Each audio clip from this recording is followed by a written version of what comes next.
The Chicago Bears finished the year in Minnesota against the Vikings, neither team playing for anything, both coaches may be making their last appearance on their respective sidelines, so let's handle this a little different. Let's walk through the game and break down the core concepts of these game previews, and get your feedback so we can add or subtract concepts for next season. But know this, the approach is simple. How well does your team pass, run, stop the pass, stop the run, and how does your opponent do all those things? Let's go! It's time to go get him tonight. Let's start with Kirk Cousins. Didn't play last week, 30 TDs this year, only 7 INTs, 7.4 yards per attempt. End zone, caught, touchdown! Quick refresher on YPA. Yards per attempt for every time Cousins drops back and throws, how many yards on average does he get? Under 7 is considered low, above 8 really good. It measures efficiency rather than volume. So Captain Kirk's 7.4 is solid, not spectacular. Touchdown! Rating is not perfect by any stretch, but it's at least somewhat reflective of a variety of metrics all being combined. 90 is average, 100 plus is great, and for whatever reason, 158.3 is the ceiling.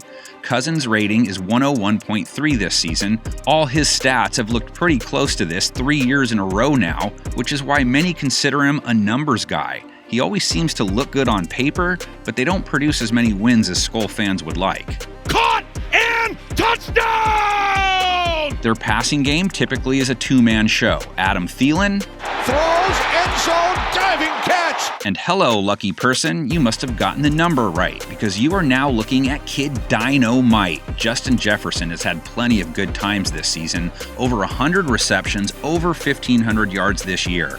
Pass catcher's stats are simpler, no explainer needed. Scorch them! 15, 10, and down at the 1 yard line! So what kind of pass defense is that group up against? Like QBs, there are much more important metrics than yards per game, which is a reflection of volume. The Bears, for example, give up less than 190 passing yards per game, third fewest. Burns, who had it in his hands.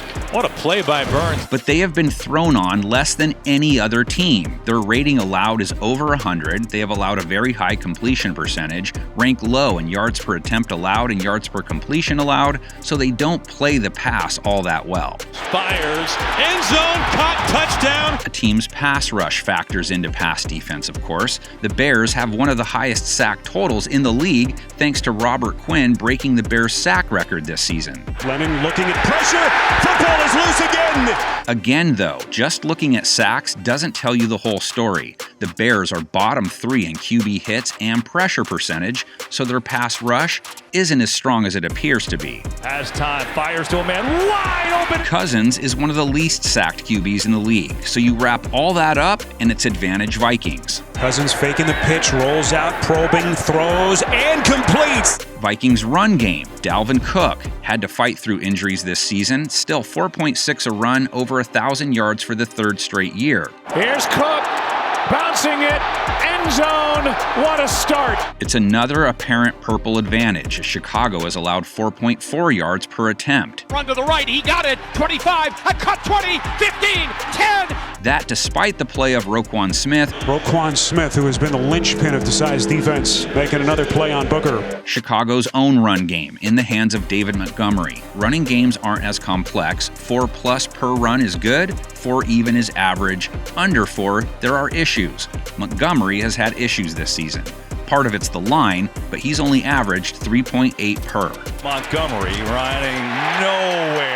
However, he is up against one of the easiest teams to run on. Minnesota allows 4.7 a run, so it becomes sort of an X-factor matchup. Howard to the goal line, and in again! The Vikings' pass defense is a little stronger, but not by much. They've played QBs on the south side of average this season. Caught! Touchdown, Detroit Lions! And that's despite having an elite pass rush. They rank high in all 3 of the big 3 pass rush categories. Roethlisberger in trouble, and down he goes. And that represents a major mismatch because Chicago QBs have spent a ton of time face down in the grass. Dalton again, feeling the pressure, and the Giants get to him. It's part of why their quarterbacks have had so much trouble moving the ball through the air, and it hasn't really mattered if it's Justin Fields or Andy Dalton. Outside lookout, picked off for Sue Douglas.